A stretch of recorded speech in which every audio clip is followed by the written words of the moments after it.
Magandang umaga po sa ating lahat. Update po muna tayo dito sa binabantayan nating bagyong si Verbena mula sa nilabas nating Tropical Cyclone Bulletin kaninang 5 a.m. Ito pong si Bagyong Verbena ay muling naglandfall kaninang 2:40 a.m. dito sa may Talisay, Cebu. At ngayong 3 a.m. ay huling namataan ito over the coastal waters na ng Pinamungahan, Cebu at patungo na ito ng Negros Island region. Nananatili pa rin naman siya sa tropical depression category at may taglay na lakas na hangin na 55 kilometers per hour malapit sa sentro at pagbugso na umaabot ng 90 kilometers per hour. Ito'y mabilis na kumikilos sa direksyon na northwest. Kung makikita din natin sa ating satellite imagery, meron din tayong other weather system na nakakaapekto dito sa ating bansa. Ito po ang shear line na nakakaapekto sa eastern section ng Luzon. Ito po yung nagpapaulan dito sa Metro Manila at yung mga karatig lugar po natin at hindi po direktang epekto ng bagyo ang nararanasan po natin dito sa may Metro Manila. Yung northeast monsoon naman po natin ay umiiral dito sa malaking bahagi ng northern Luzon at nagdadala po ito ng mga pag-ulan din lalo na dito sa may Pangasinan. Samantala, dulot ng combined effect netong shear line pati na rin netong bagyo, inaasahan natin ngayong araw makakaranas tayo ng mga pag-ulan.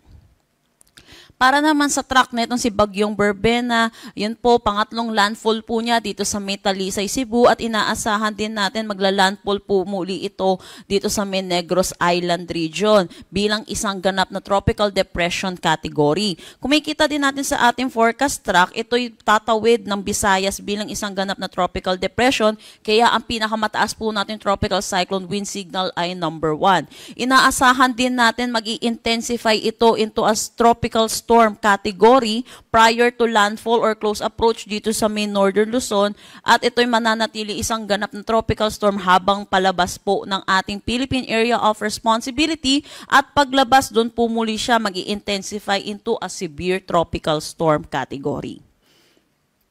Sa ngayon, Tropical Cyclone Wind Signal number 1 dito sa may Occidental Mindoro, Oriental Mindoro, Romblon, Northern at Central portion ng Palawan kasama ang Calamian, Cuyo at Cagayancillo Islands, pati na rin dito sa may mainland Masbate. Signal number 1 din dito sa Antique, Aklan, Capiz, Iloilo, Guimaras, Negros Occidental, Negros Oriental, Siquijor, Cebu, Bohol, Samar, Eastern Samar, Biliran, Leyte at Southern Leyte. Para naman dito sa Mindanao, inaasahan din natin yung malalakas na bugso ng hangin, dulot po netong si Bagyong Verbena at Tropical Cyclone Wind Signal number 1 dito sa Dinagat Island, Surigao del Norte, northern portion ng Surigao del Sur, Agusan del Norte, northeastern portion ng Agusan del Sur, Camiguin, Misamis Oriental, northern portion ng Misamis Occidental at northern portion ng Zamboanga del Norte. Para naman sa hangin na dulot netong si Bagyong Verbena, inaasahan po natin may mga gusty conditions din tayo na mararanasan dulot netong si Bagyong Verbena at pati na rin yung northeast monsoon natin ngayong araw dito sa Luzon, Visayas, Dinagat Island, Surigao del Norte, Agusan del Norte, Surigao del Sur, Davao Oriental, Misamis Oriental, Lanao del Norte, Misamis Occidental at Zamboanga del Norte.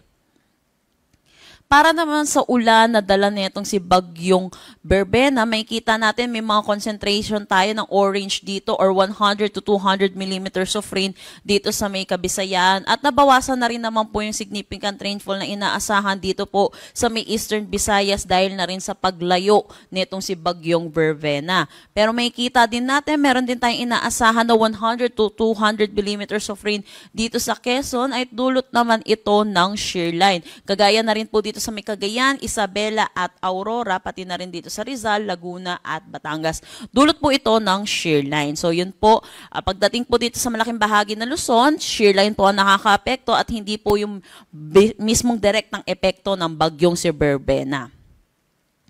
Para naman bukas, inaasahan natin yun po nababawasan ng significant rainfall dito sa Kabisayaan dulot ng paglayo netong bagyong si Verbena. At inaasahan po natin posible pa rin ang 100 to 200 millimeters of rain sa may Palawan, Occidental Mindoro at Oriental Mindoro. Ito po yung habang patawid po si bagyong Verbena. At dito, makikita natin lalakas po yung rainfall na dulot netong shear line. Inaasahan po natin ang 100 to 200 millimeters of rain dito sa may Cagayan, Cagayan, Apayao, Isabela at Aurora. At makikita din natin yung Metro Manila at yung karatig lugar po natin ay makakaranas din po ng 50 to 100 millimeters of rain bukas. So yung mga kababayan po natin, lalo na po sa mga low-lying areas, posible po ang mga pagbaha at mga pagguho ng lupa. Ugaliin po natin makinig sa ating mga local government unit hinggil sa mga posibleng paglikas na kailangan po natin gawin.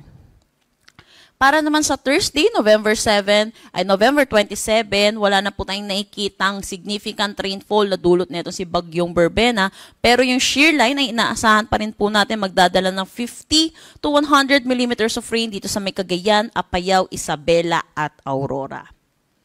Sa ngayon, meron din tayong nakataas na gale warning. Inaasahan po yung 2.8 to 5.0 meters po ng mga taas ng alon dito po sa may Batanes, Cagayan, kasama na ang Babuyan Islands, Ilocos Norte, Ilocos Sur, La Union at Pangasinan. Pinapaalalahanan po natin, mga kababayan po natin mangingisda at may mga sasakyan malit pandagat, delikado po pumalaot dito po sa mga nasabi po natin coastal waters. At ngayon po, kahit wala po tayong gale warning na nakataas dito po sa bahagi po ng Visayas kung saan dumaan po or dadaan itong si Bagyong Berbena, para po sa mga kababayan po natin, iwasan na lang din po tayo muna pumalaot dahil inaasahan din po natin ang malalakas na bugso ng hangin.